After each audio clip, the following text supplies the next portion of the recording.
a gente. Antes, Blumenau, com a participação da Franciele, porque a gente vai atualizar as informações envolvendo aquela tragédia, onde infelizmente nós perdemos 3 militares do 23BI, o Exército lá de Blumenau.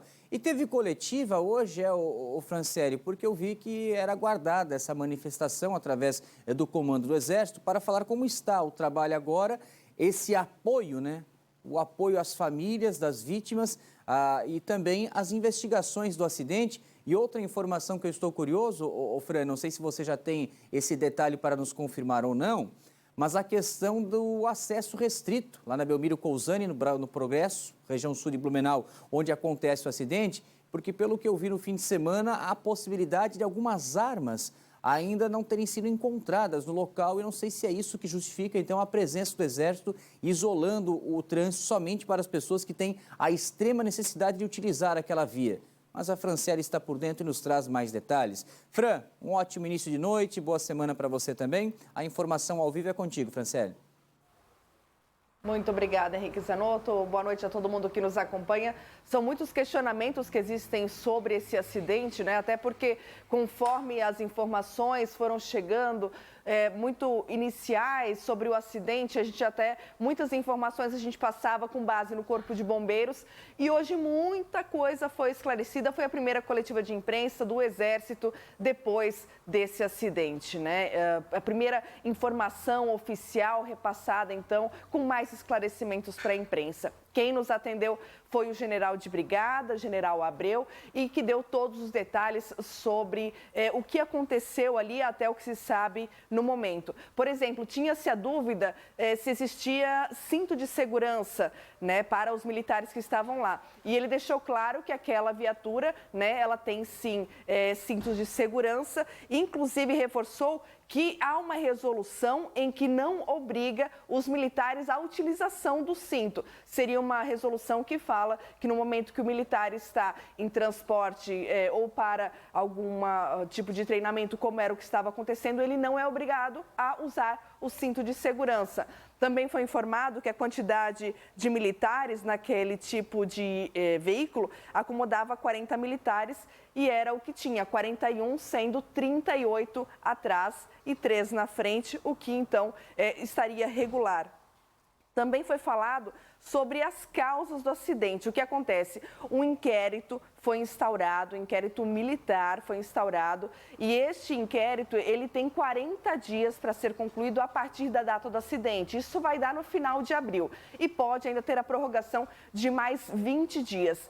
Quem que acompanha este inquérito? Um encarregado determinado pelo 23BI. O nome deste encarregado não foi repassado para a imprensa, mas é deste encarregado a responsabilidade de coletar provas, fazer perguntas, questionar, entrevistar pessoas para chegar ao resultado da causa deste acidente. Este inquérito, depois de concluído, ele é encaminhado para o coronel do 23BI.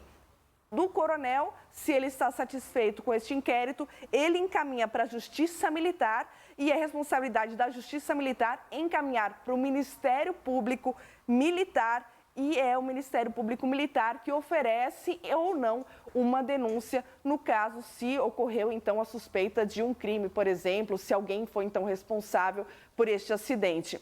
O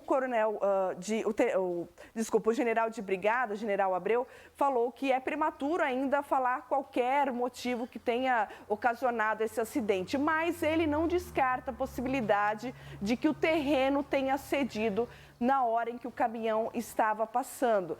Também foi falado, Zanotto, lembra que eu tinha comentado, né, que quando aconteceu o acidente, muitos militares tiveram que descer, subir, escalar o morro, né, porque o caminhão desceu uma ribanceira cerca de 20 metros que ele caiu, e que o caminhão estaria sozinho, e na verdade não estava. Ele estava com um comboio com outros caminhões que estavam todos indo para a instrução. E hoje, então, foi esclarecido que imediatamente, inclusive uma ambulância do 23º Batalhão de Infantaria que acompanhava este comboio, começou imediatamente o atendimento. Todas as informações que a gente não tinha na semana passada e que hoje puderam ser aos poucos esclarecidas. O que não ficou claro, bem claro, é realmente a a presença dos militares ainda lá no local do acidente. Eu questionei, inclusive, sobre a possibilidade, porque nós tivemos informações de que alguns fuzis, equipamentos que foram levados neste treinamento, estavam sendo levados junto com o caminhão e que se perderam na mata quando aconteceu o acidente, que fuzis estão perdidos, estão desaparecidos. Talvez foram furtados por quem mora na região, por quem passou ali, é um lugar aberto, um lugar público que qualquer pessoa pode passar.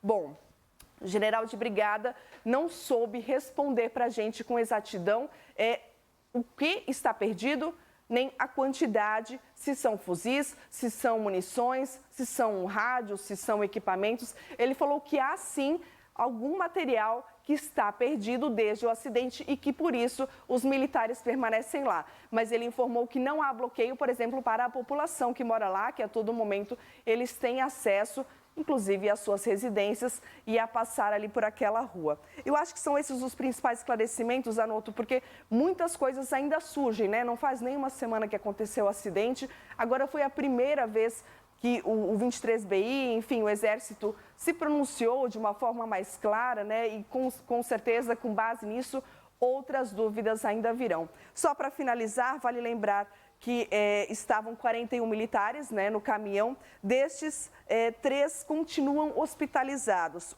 2 em UTI e 1, então, está na enfermaria. A gente torce, né, pela recuperação desses 3 militares. Henrique Zanotto.